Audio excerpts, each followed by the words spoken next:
the cons and pros of the Biden tax plan. My man Bob has sent me this article this morning. Let's dive into it. I kind of chuckle. 10 Biden tax plans that will sail through a Democratic-controlled Senate and how to prepare for it. If I may, look, man, even if Mitch McConnell had 52-48, or what was it, 52? Yeah, 52-48. All it took was a couple Democrats, and I mean, a couple Republicans to go away, and to go the way of the left, and then you're gonna have a bipartisan tax bill. We don't want that. Let's let the Democrats own it. I'm fine with that. But at the end of the day, it's not like things weren't gonna change with a 52-48 Republican-controlled Senate, because we have enough squishes from the Republican Party that would have gone sour. Anyway, so tax guy, here's Steely Joe. According to a Committee for Responsible Federal Budget, an independent bipartisan nonprofit public policy organization based in Washington, D.C., I mean, literally, can you get any worse? A nonprofit bipartisan public policy organization based in Washington, D.C. Oh, my goodness. And we knew these are Bipolicy Policy Center. It's just big swamp dwellers. Biden's plan would raise about $3.5 trillion. Is highly progressive, increasing taxes for the top 1%, while indirectly increasing taxes for most other groups by a little bit, 0.2 to 0.6. Look, man, you got to pay for it. And this is what I've always argued, and I've always said, why don't you argue in favor of a payroll tax increase of 35 basis points across the board? That seems to be the fairest thing for me to fund Social Security. Of course, Republicans. Major proposals, we already talked about. Okay. He would increase taxes on corporations, on high earners, income tax, Social Security payroll taxes on high earners. Supports fees on banks, which tax credits for renters and first-time home buyers, an increase of, okay. So let's dive a little bit in this here. Biden said, I will raise taxes on anyone making over $400,000. All right. Let's see. Okay, I want to go down here because, all right, hold on a second. I want to go into what they talked about. All right. Higher maximum tax rate. Pre-election Biden plan would raise the top tax back to 39.6. He'd also generally raise taxes on folks with incomes above $400,000. Okay.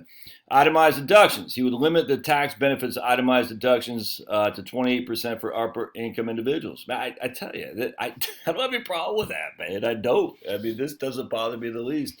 In other words, each dollar of allowable itemized deductions could not lower your tax bill by more than 28 cents. It's weird how these people in the blue states get all upset about the $10,000 SALT limits on deductions, but here it's going to be worse for it. But hey, it doesn't bother me. For upper income individuals, he would restate the pre-TCJA rule that reduces allowable itemized deductions above. Okay. He would eliminate. Oh, it's right here. Biden would eliminate the TCJA's cap on itemized deductions for state and local taxes. I don't have any problem with that, frankly. I don't. I like the idea of making the blue states pay for, their insanity of living in the blue states. But let's just say, if you're just a regular middle class person living in New Hampshire, you got $14,000 property tax bill. You can only write off 10,000 of that. You see what I'm saying? Whereas if you go back to the pre-days, you can write the whole thing off. And now if you're Chris Christie living in New Jersey and you have a $40,000 property tax bill, well, that's you're only able to write off $10,000. But the problem is always the limits. They always affect the middle class more than it affects the wealthy. That's for sure. So I don't mind the idea of limit. I actually think it's beneficial to say, okay, we're going to get rid of the SALT thing, but we're going to reduce your ability to do deductions to 28%. I actually think that's more favorable. I'm actually quite surprised that Biden had the chops to come up with that. I'm sure. I mean, obviously he did not, but I get that. I get the gist of that, and I actually somewhat supportive. Higher maximum, and I've supported this too, higher maximum taxes on long-term capital gains. Upper income individuals would face higher capital gain taxes under Biden plan. Under current law, we already know what the current law is. Net long-term gains and presumably dividends collected by those with income above $1 million would be taxed as ordinary income. With an NI, the net investment income tax add-on, the maximum effective rate on net long-term gains would be 43.4%. So you know how Warren Buffett says, "I pay less than my secretary." Well, not under this plan. Look, man. I've been, I, I don't have any qualm with that. I don't. You got to fund. If we're going to be a true populist party, you got to act in populist ways, and these are without question.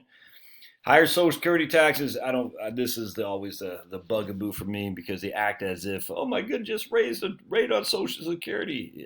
Well, stall ball. No, it won't. It won't do it. But be it as it may, this is a slam dunk. This is happening. Higher tax on Social Security for higher Social Security tax on upper income individuals. The Biden tax plan would start the 12.4% Social Security tax on wages and net self-employment income above $400,000. So basically, you would have up to 142 you pay Social Security taxes, then you won't pay anything to about $400,000, and then you go and you got to pay Social Security tax. That's a significant tax hit. The minute you break $400,000, your income is going up. Your taxes are going up quite a bit. That doesn't make sense to me. I don't get that at all. I mean, self-employed individuals from 142 to 400 get a significant tax cut that they don't have to pay 12.4% on Social Security. Once they make over $400,000, they're going to get hit hard. That's a huge 12.4%. So then the question is, if you're at $399, every $1,000 you make above $400,000, immediately $124 of that is taken right out, and that's just Social Security taxes. Be interesting to see, will that increase your Social Security benefit? I would think so, because there are bend points, and if you get a higher AIME, because your average index monthly earnings, you get a higher Social Security benefit. Obviously the last bend point is at 15%, so that's going to be still not as high as what it would be at the first bend point, and this is a little bit too complex for some of you, I get it, but at the end of the day, you would still get a better Social Security benefit, but it won't be offset by the amount of tax you pay. Right here, just freaking the big con. Elimination of basis step up for inherited assets. This is nuts. I can't see this passing. I just can't. This will kill middle class people. I'm just telling you right now. This is evil. Let's see. The provision can be a huge tax. So step up basis, i.e., your mom buys a house in 1982 for $100,000. She sells it because she lives in Los Altos, California, like my grandparents did, for $1 million. When she dies, she transfers it to you, her 4 kids. The 4 kids inherit that $1 million property. They can turn around and sell it, and there's no tax due. That's a step up in basis. To get rid of that is just pure insanity. It's evil, man. I'm telling you, because half that property appreciation was simply due to inflation. So now we're going to say you have a capital gain on $1 million. In this case, where really only a good amount of that appreciation wasn't because capital gains, it's simply because of inflation. This provision can be a huge tax saver for greatly appreciated inherited assets, such as personal residence that were acquired many years ago for next to nothing and are now worth millions. It's not even worth millions. It's worth $300,000, $400,000, $500,000. This is bad. The Biden plan will eliminate this tax provision. That needs to be challenged at every step by every smart Republican. I get it, there's not that many, but elimination of real estate tax breaks, getting rid of 1031 exchanges. Look, people love the idea of deferring capital gains. I've always thought that was quite a bit of a.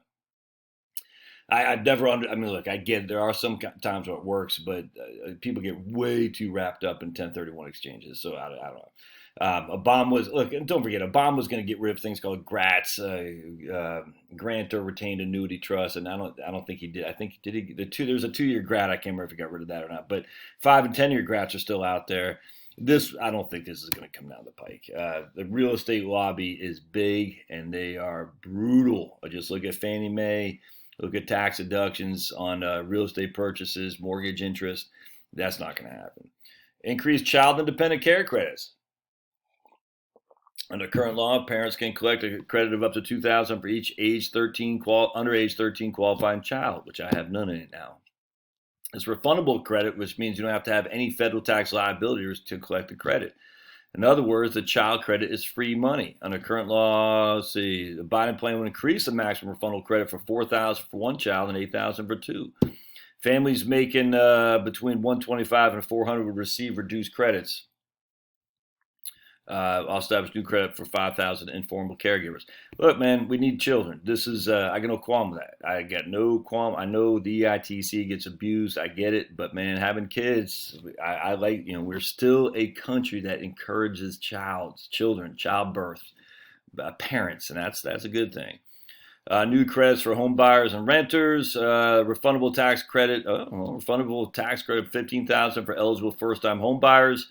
The credit would be collected when a home is purchased rather than at tax return filing time. Green energy tax changes. He would also eliminate federal income tax deductions for oil and gas drilling cost and depletion. He would tax incentives to reduce carbon emissions. Blah blah blah. That's stupid, but okay. And finally, the flat 20. He's going to increase the corporate tax. Income tax to 28%, I think. Yeah, let's see. Yeah, Biden plan will increase the corporate tax rate to 28%, impose a new 15% minimum tax on corporations with at least $100 million in annual income. Is that net income? I presume, but who knows? An affected corporation would pay the greater of the regular income tax bill or 15% of reported book net income. There you go. All right. Actually, more positives than negatives in there. I got to tell you, some of the stuff's stupid. The elimination of the stepped-up basis is huge, horrible. That should be fought tooth and nail. The green stuff is like, he's going to reward his supporters, and the green stuff is coming. It's just all there's to it. Stupid. Getting rid of, I don't know what the tax deductions are for gas and oil drilling and depletion. Is that just the cost of doing business? I don't know. So I'm ignorant on that. I won't speak to that. What else? The child stuff I like. Hey, encouraging people to have children, especially low-income people, is a good thing. I got no qualm with that. The Social Security stuff that's a huge hit right there. That's dumb. They shouldn't do that. But at the end of the day, how many people make 400,000? Not that many. So that's just the issue is your votes are less than the people who don't make 400,000. As such, you'll probably lose that if that's you. It's stupid, but that's anyway. There's some good stuff in here. I'm not gonna lie to you. Some good stuff. The question always comes down is committee. What does a crap get thrown on in the Senate and then the House? All right, I'd love to hear comments. We'll see you.